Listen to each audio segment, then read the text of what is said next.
Hello everyone, this is Uchendo Ichibu Outbox. Thank you, whoever person is there. I would like to first and foremost ask you to tap down the button and please subscribe to this channel. I have with me here a very important person, Mr. Abdou Touray, whom I've worked with in the past 2 years in the formulation of the Gambian land policy. I have him here with me and would like to put some questions to him to enable my viewers get an idea of land policy formulation in Africa, the case of the Gambia. But before I start, I'd like Mr. Touray to introduce himself. Thank you very much, Prof, for the good introduction. Yes, as you rightly said, I'm Abdou Touray. I'm a retired public servant. I'm currently serving as a freelance consultant. I was recruited through the bank, World Bank, through the leadership of Professor Jibu, who is my international consultant, and I served as a local coordinator consultant for the formulation of the Gambia's first ever national land policy. Thank you, I like that. First ever. Yeah. This is the first ever land policy, national land policy of the Gambia, and I'm, from my side, very proud to have played a part. And obviously, Mr. Touray, from the way he said it, you would know he's extremely proud that he played his part. But for a start, perhaps my first question would be, what are the problems in the Gambia that led to a need of a land policy? Okay, first of all, we have to understand also what land is about. Land in the Gambia. Land is very, very important in the Gambia. Because to be quite frank, the Gambia is the smallest or second smallest country in mainland Africa. And with a land size of just about 11,000 square kilometer, but with a population of about 2.5 million, meaning that there is high population density. In fact, one of the most densely populated country in Africa. So as a result, the population is growing at the rate of 3.2% per annum, and the land size stays constant. So population is one of the key things. And not only the population in numbers, but also the movement of population. Urbanization is key. In the Gambia, a few years ago, we had a country of less than 30% of the population living in urban areas, but today we have 57% of the population living in a very small area in the urban areas. So the urbanization is another problem. Competition on land. Land is still, land documentation is still paper-based. There are a lot of conflicts around land. Over 70% of the cases in courts at all levels, from the village right down to the district chiefs to the high courts, it's all land related. Land issues, there is increased need for land for industrialization and also to grow more food for food security. And the land, also more land is needed for public services, provision of public service, public infrastructure.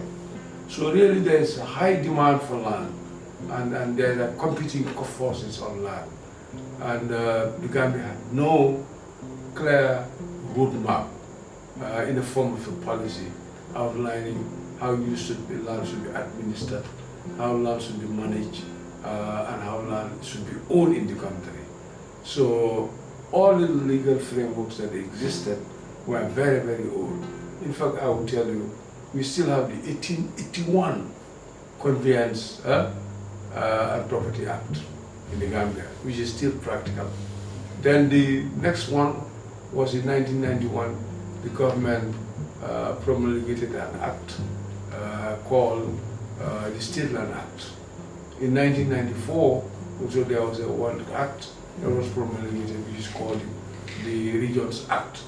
But if you look at all those acts, all those legal frameworks, they are not very much relevant to the core issues of land at the present moment. They needed a revisit.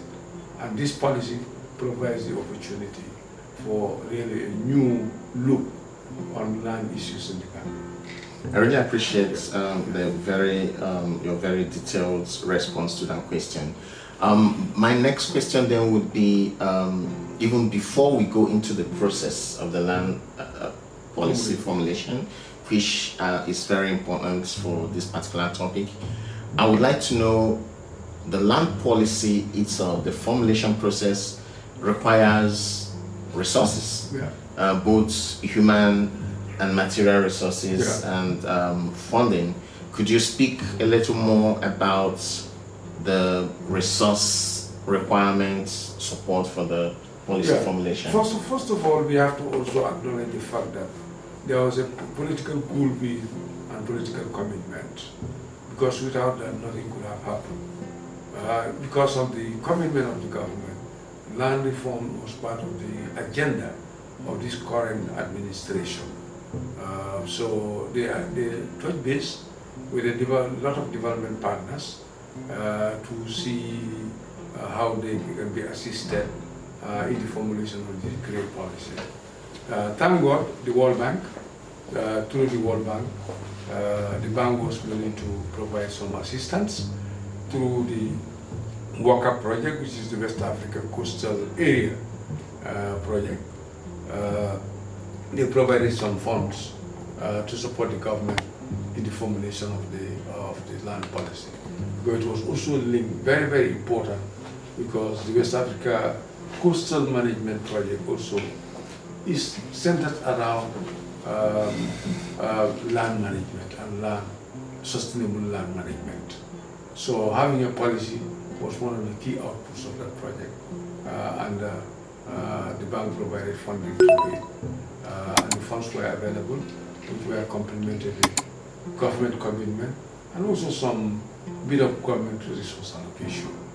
The only thing that was lacking basically was really in government somebody or the structure that would really guide this process to its finality. And that was why there was, inside the assistance, there was need to recruit an international and local consultant to support the ministry to really see through the formulation of this policy. And that's why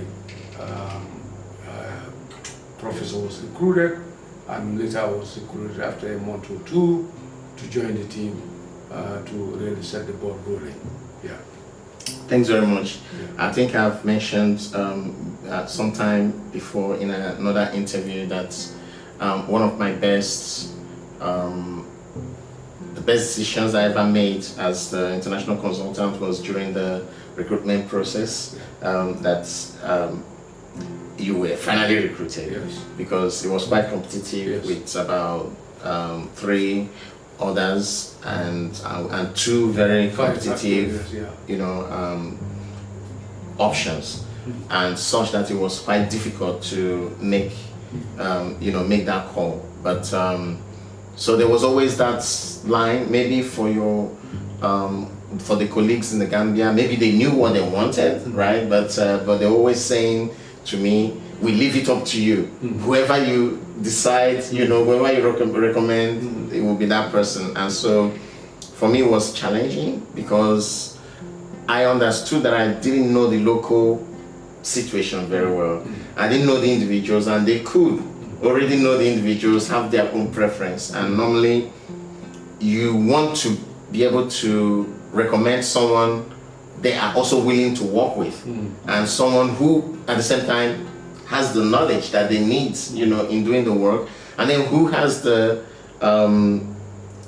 who is also willing and is motivated to achieve the objective, both at the donor level and the national level and the practical level. And I think the rest is history. It was done. We've worked together, and I can say that you basically were that gap that needed to be filled. When you came in, it got done, and so I would like to say congrats for the effort you've put in and the wealth of knowledge you brought in. And I mean, the Gambians should be proud of you, and I'm sure you're proud of the work done.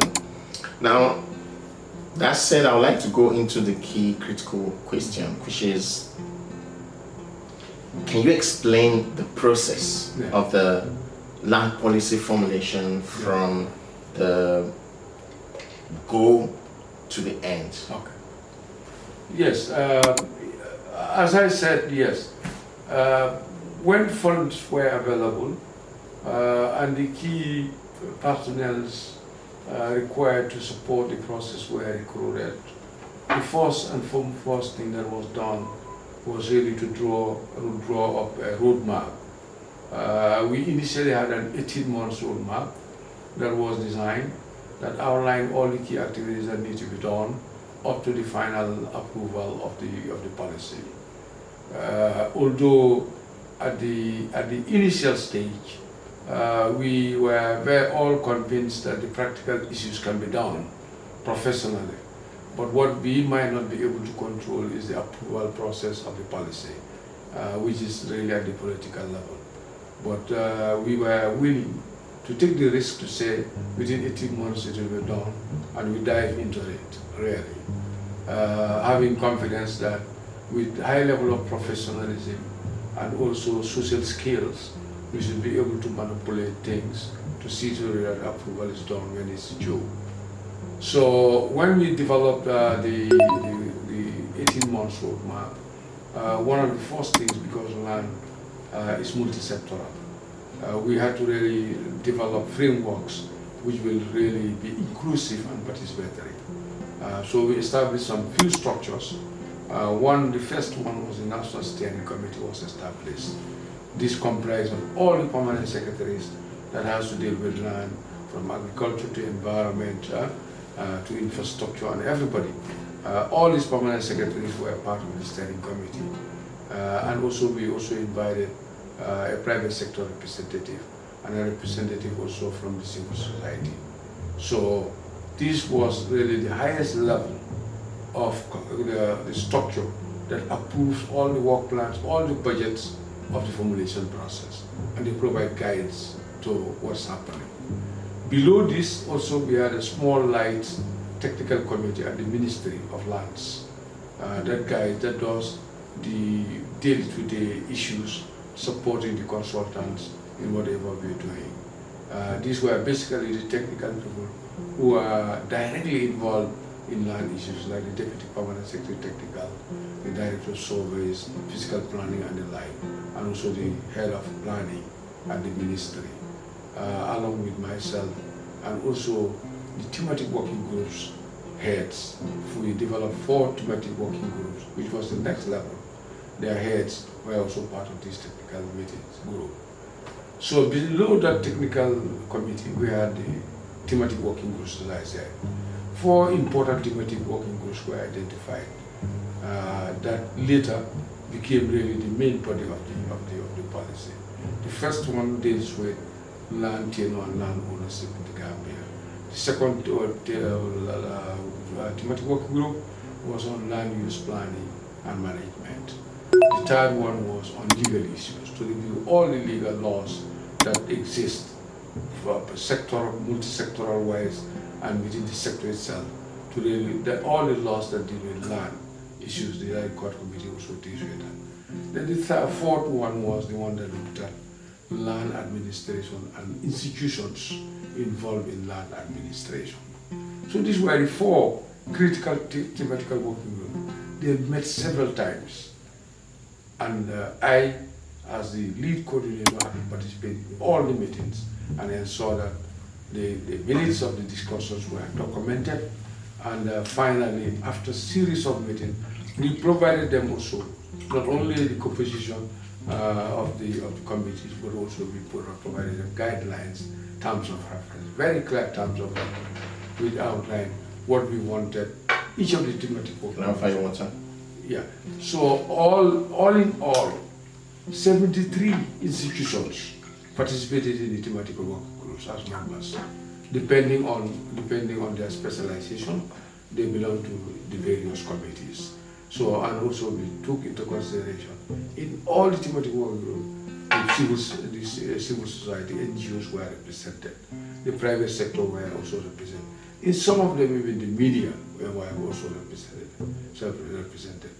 So 73 institutions in total, which covers the whole scope of socio-economic life in the Gambia, participated in the thematic working groups.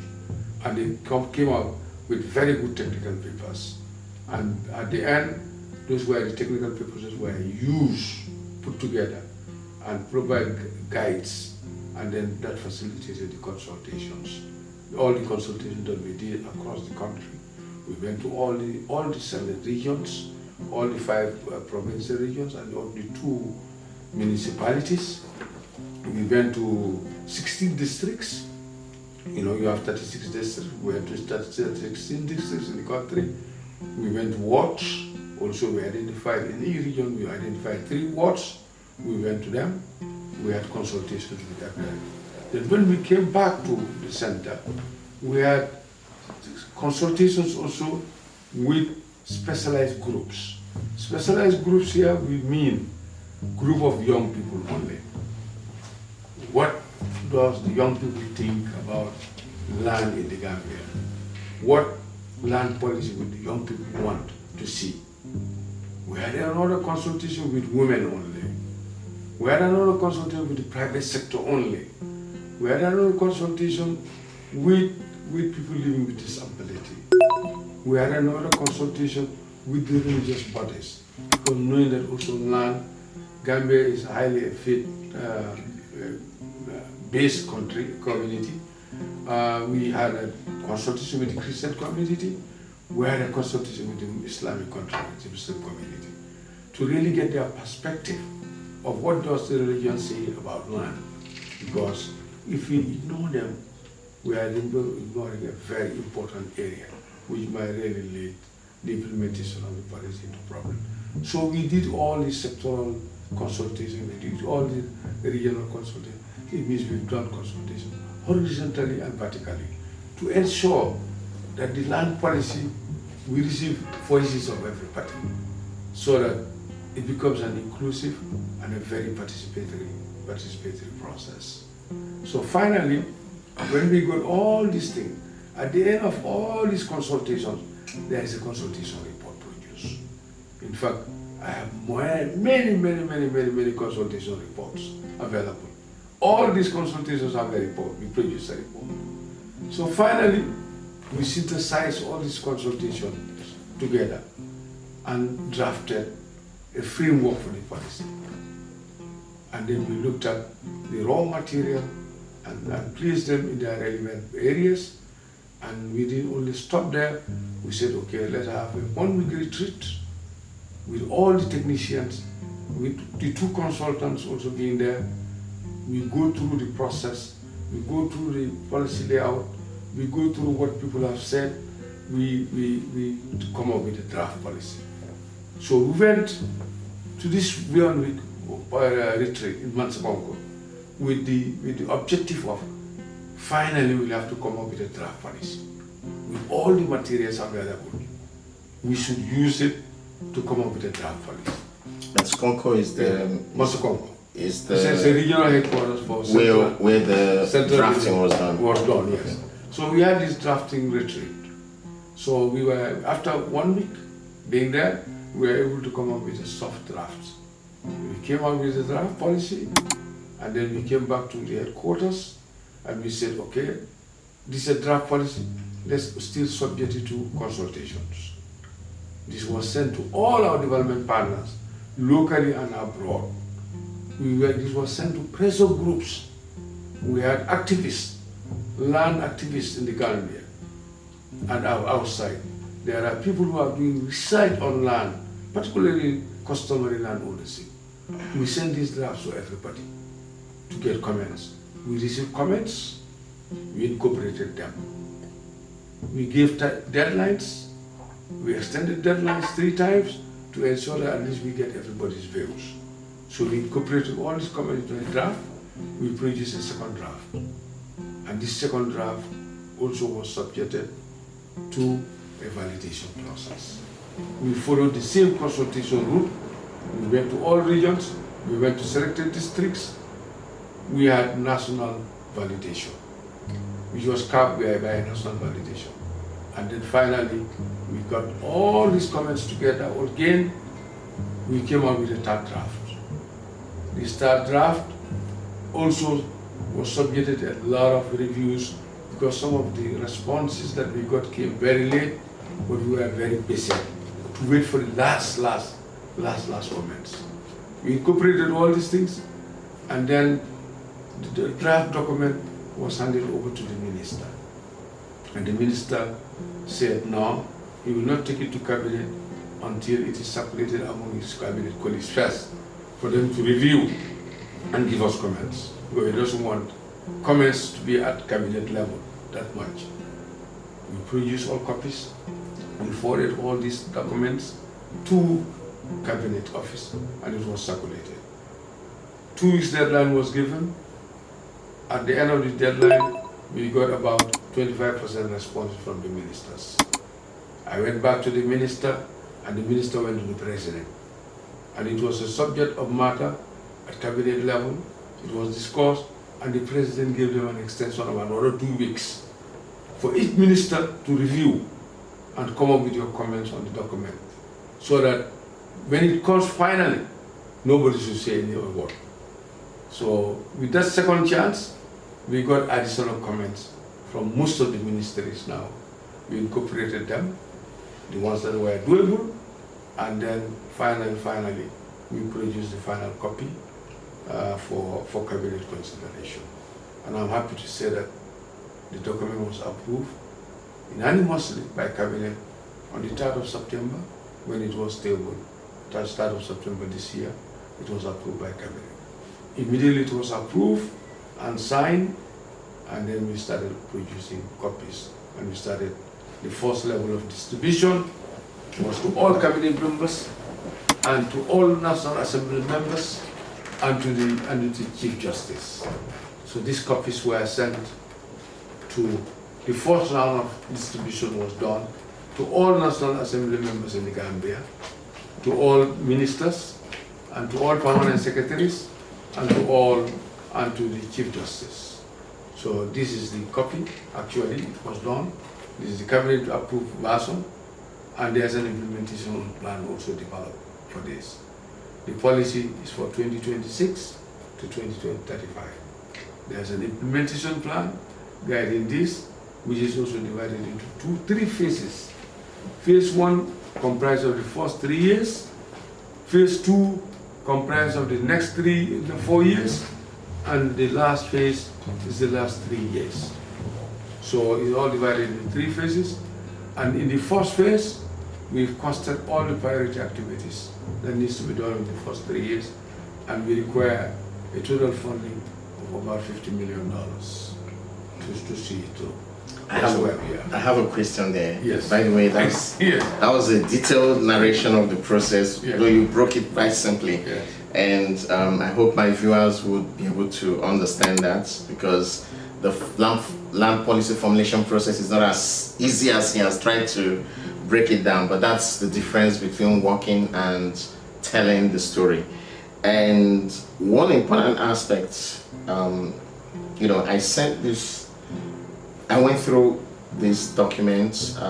You're talking about the implementation plan now. And I also shared the document with some colleagues, including mentors. One of them noted that an important aspect is missing in the implementation, and that it will cost the state a lot of money to implement the new plans in terms of the time of government officials, etc. Now, because most donors have a policy to only fund capital costs and not running costs. and so meaning that you can set up the system, but then the cost of running the system will not come from donors. So it's important to, you know, take this into account in both in terms of the law that is developed for implementation and the infrastructure and training programs set up. Are you aware of this? Yes, actually, like the policy, what it entails, it all entails a mixture of funding, but government has to be committed. In fact, one of the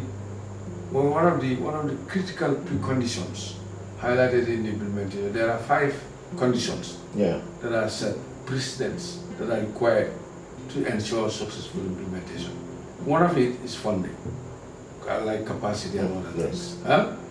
But the funding also is strategized in such a way that government has to be seen committed, not only orally, but they have to provide funding. 10% of the total funding budget is supposed to come from government. Okay. So they will mobilize the extra as time goes on.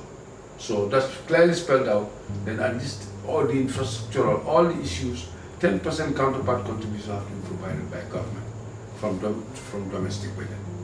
So that's very clear. So as you rightly said, yes, if donors are really going to do the hardware, the software can be done by government. So there will be funding provision every year in the budget to ensure that at least complements whatever the development partners are going to provide. That was one of the problems we encountered during the formulation. During the formulation, a lot of problems we encountered around incentives and other things for people. We couldn't do it because the bank wouldn't allow it. But unfortunately also, the government had never allocated any funds for the formulation. All was entirely on bank funding. So the only thing that actually the government provided was they provided the manpower and also their time and office space and utilities. That was done. But in terms of cash contribution, it was basically nil. But actually the implementation, government has. In fact, that's why I think it's a blessing that I stayed after even the policy implementation. Last week, I had a meeting with the minister, and we are in the budgeting for 2026. I ensure that the ministry allocate funds for the implementation of this. Can you tell us what percentage of the budget? Yeah, I will not, I cannot say the percentage of the budget, but I remember the figure that they gave. I suggested a 100% increase, and it was increased by 100%. Yes, for that figure. Because we have to also understand that year one is a take-off year. Yeah. It will be a take-off year. And that's why when actually the government will be negotiating with a lot of development partners. Maybe once the packages are ready, then the government will say, because you are providing X quantity of dollars, we'll be ready to provide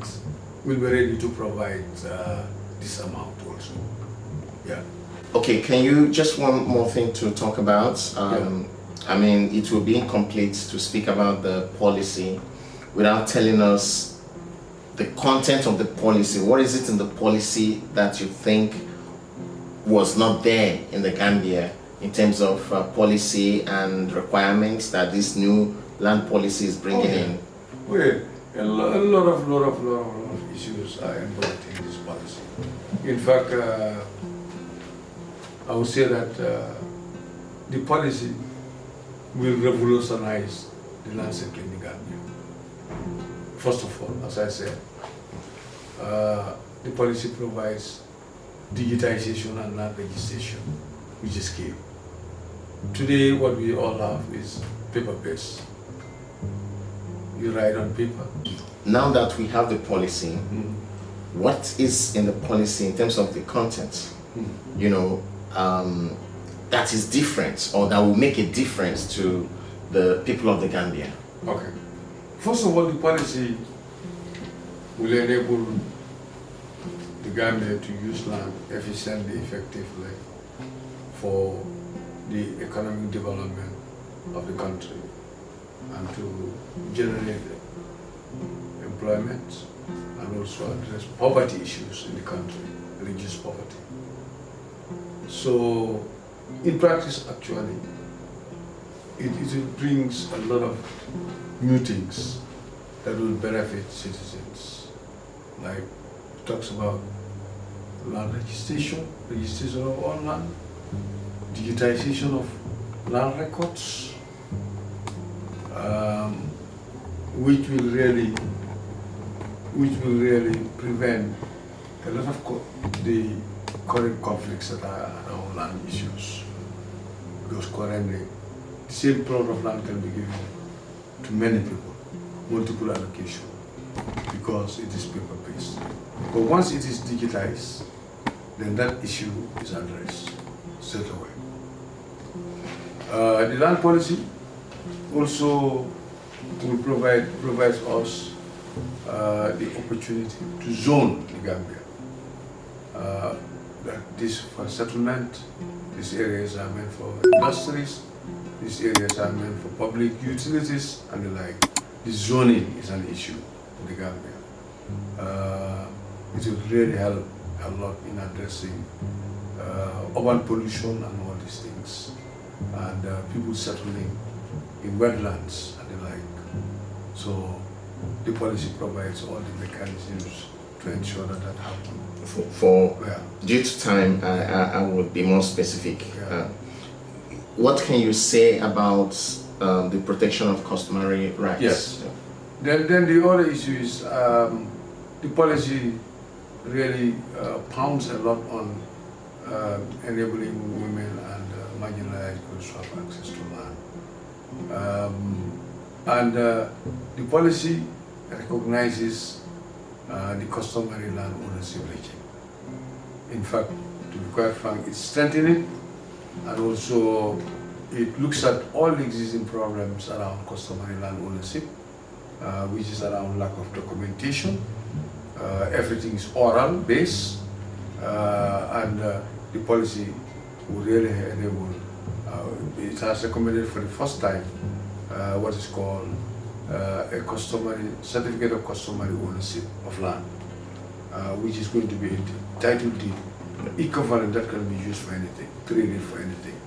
So the policy strongly recommended a CCO, a certificate of customary ownership, will be done for all customary lands in the Gambia.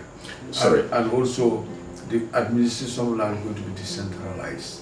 Okay, at the local Just level. on the CCO. Yes. I know many land experts from various African countries, I mean, for instance, Nigeria, Yes.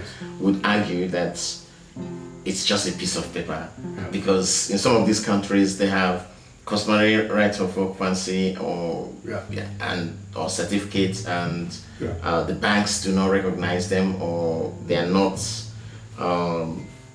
tradable. Yes. Or highly tradable in the real estate market. So The issue is, you are right in saying that certificate of occupancy exists. It exists now, but the certificate of customary ownership is beyond an occupancy. If you look at it and you read the content. one is ownership, Yes. and the other is use. Yes. One is ownership, while the other one is use. And secondly, also, the policy has outlined that this needs to be legislated. There Okay. an act backing this. You see, the policy, out of the policy, new legislative frameworks are going to come. Because first of all, one of the current activities that we are doing, we are reviewing all laws. The bank had provided support to do a legal reform of review of all laws related to land. That funding is available. And also the pilot digitization and land registration. That's available already in another project. Okay. So we are doing that. So what we foresee to do, we also have a National Land Commission Act, which we have also recommended that there's a need to review that, because the terms of reference are very vague, to take into consideration what's happening in other jurisdictions, so that at least the Land Commission becomes not a toothless dog, but it can really handle substantive issues on land administration. So that's one of the things. And another level also, the customary land needs also a customary land act that will support the CCOs. That's another area that really needs to be done. Because we're talking about 70 to 80% of the land not being under customary ownership. So it has to have legal backing. Yeah. And also, that's why we need to also strengthen our chiefdoms, our local authorities who are going to be involved in these certifications. Yeah. So their capacity building is a very strong thing in the policy has advocated for. Yes. Yes. So that at least right now we have one person with the big pen. I used to call my minister of local government the person with the big pen, the biggest pen, because all lands are certified by him. You know, and that's not possible. I told you. Okay. If with the increase in the number of registration, your whole office can be inundated by the papers. So you cannot really do that. Or your computer, you cannot do it. So you have to this has to be decentralized. And the policy has really advocated for decentralization of that authority to the lowest level, so that CCOs can be administered. Yes. That is great. Yes. Now, taken by this certificate of customary ownership, you know, always remember, for those watching, there is use, certificate of use, and here we're talking about ownership. And there are laws already backing, and that would ensure that the banks and financial institutions accept them and that they are tradable. Yes. So I'm very hopeful that the expectation would, that will meet the expectation. Yes. But then it's difficult to start this kind of discussion and conclude without talking about gender. Yes. Gender and inheritance issues in terms of equality and equity. Yes. Can you speak a little bit about this aspect? Really, if you look at Gambia now today, every policy is based on, it's informed by information, evidence. If you look at the records on registered land, women own about 1.7% of the land in the Gambia. Registered land. Registered land. 1.7%. Wow. So it's very, very low. But how much of the land is registered in the Gambia? It's just about maybe 15 to 18% around. Okay. And out of this, only 1%. 1% is women. Only. Okay. So really, it shows you that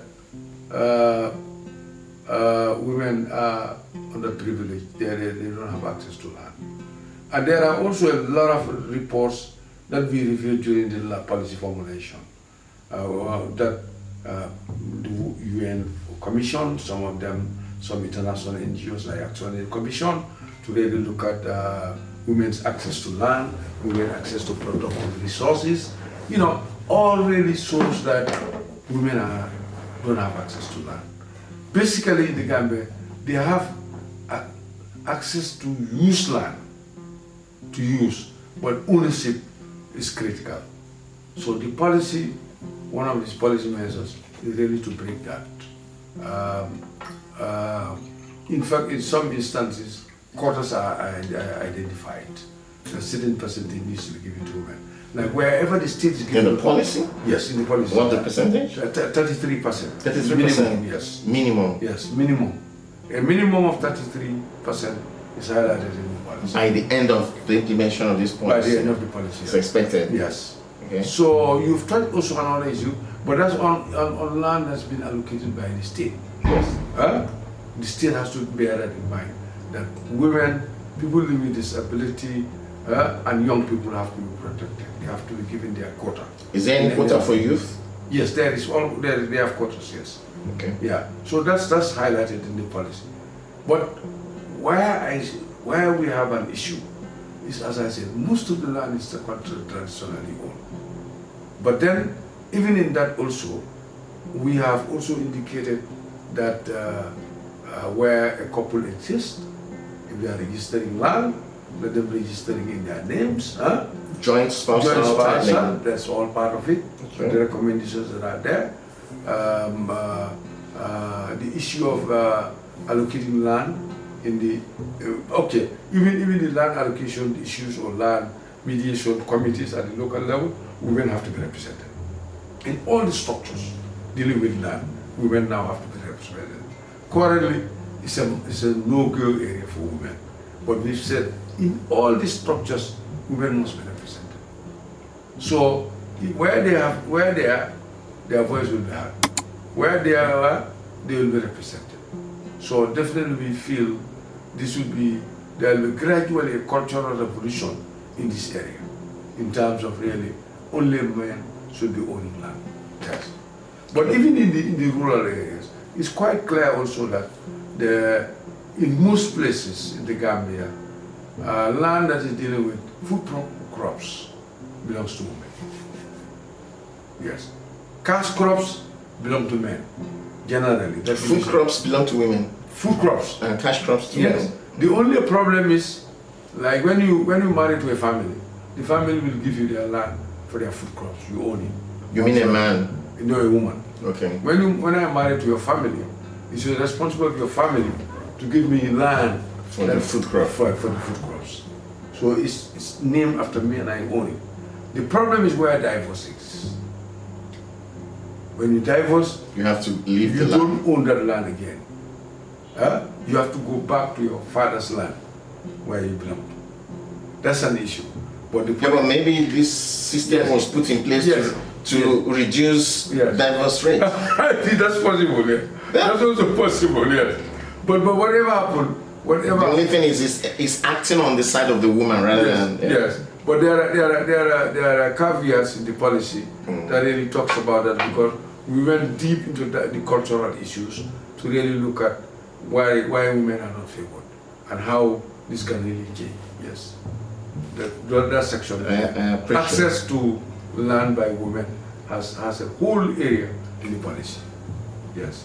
In one word or one sentence,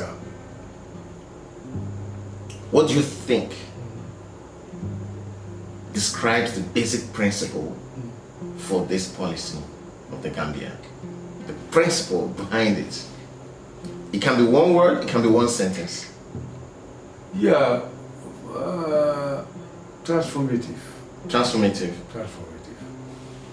I'll give it transformative, yes. Why do you choose transformative? Yeah, because if you look at all what's contained in this document, it's about change. Change for good. Huh? So, and it's also a process. It's not a one-off thing. It's a process. And if you look at it also, it's about real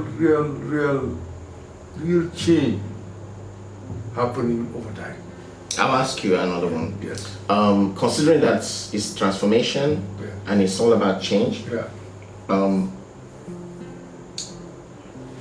change is difficult to assess, to achieve and assess when there are no specifics. Yes.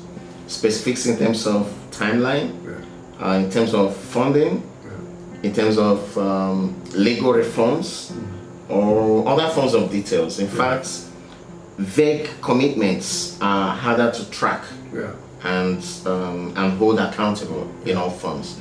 So, are you saying, by saying it's transformative and it's change focused, are you saying that there are specifics, all specifics are identified and can be measured and tracked over time? Yes, yes. The golden thing is, as I said, is transformative. It's about change, attitudinal change, a revolution basically. Did you say attitudinal change? Yeah. So that means there's also a behavioral dimension. But yes, there's a behavioral dimension.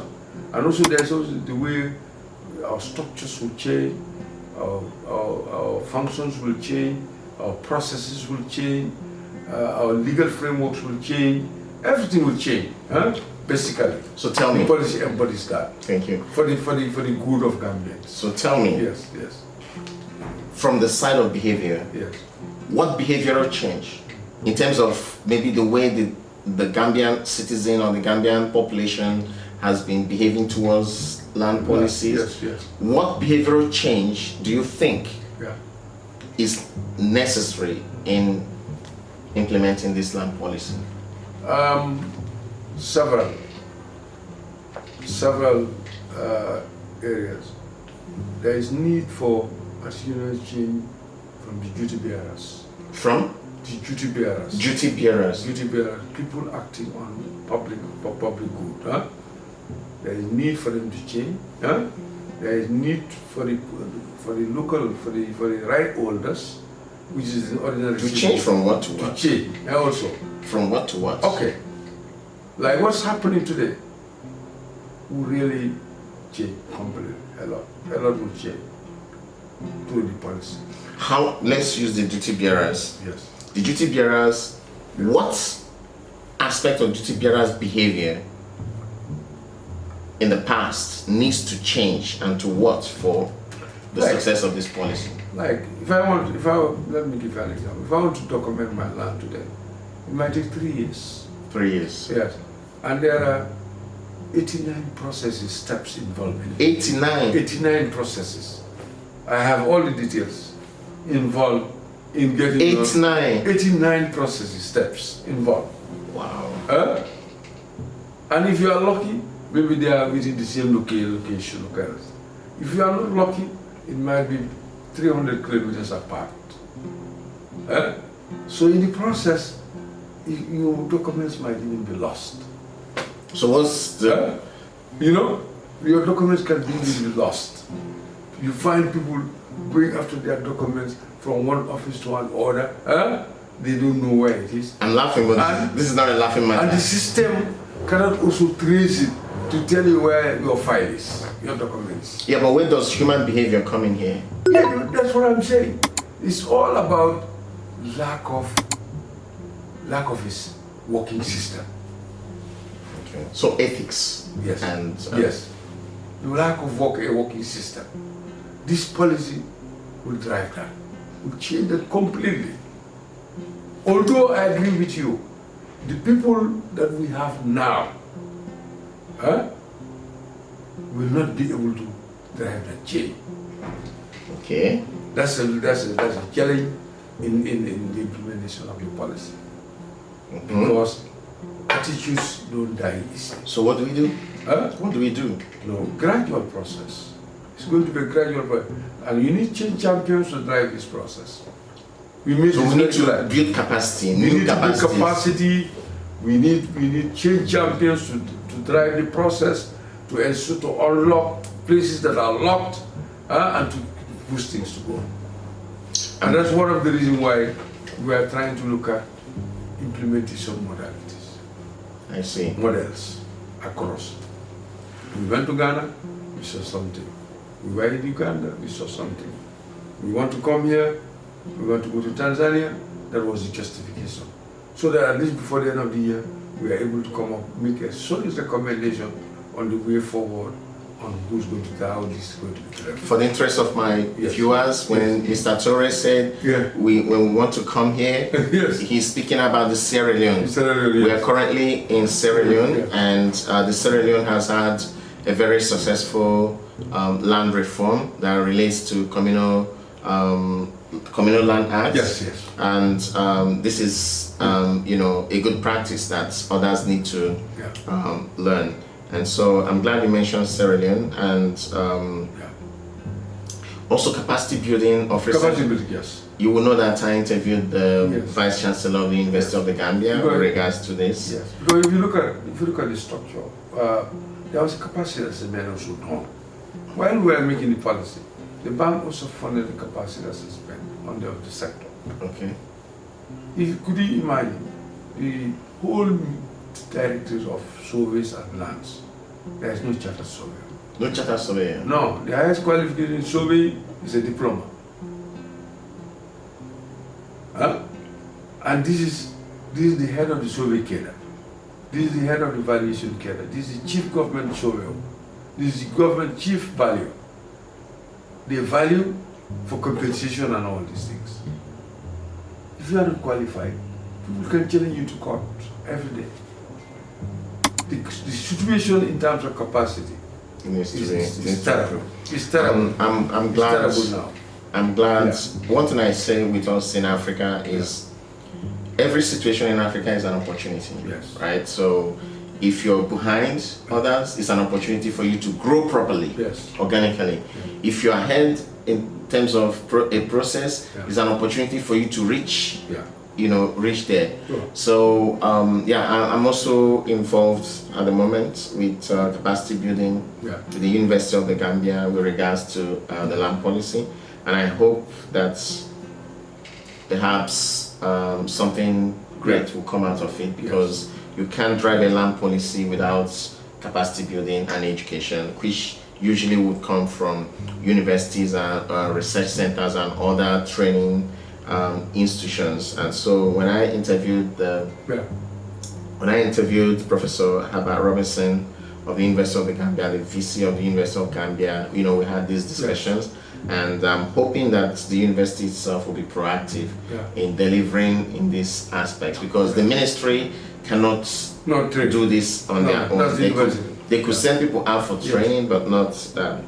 So, Mr. Touray, I really appreciate the time, and I'm very, very happy that I worked with you and the policy from advisory level. I learned loads from being involved in the policy of the Gambia. I learned from you, I learned from the Gambia. I also learned, most importantly, when we talk about the drafting, the policy was drafted by the youth of the Gambia. And so during that period, I also learned a lot, of how the young people work and what sort of energy they can bring in when they really want to, work. But most importantly, the government of the Gambia provided an enabling environment, for it. The ministry in the aspect of land, and the other ministry in environment, the permanent secretaries, deputy permanent secretaries, and all officials did their parts. The minister obviously did their parts. Kudos does go to the World Bank for providing the funding, and also giving the Gambian people the room to do the work.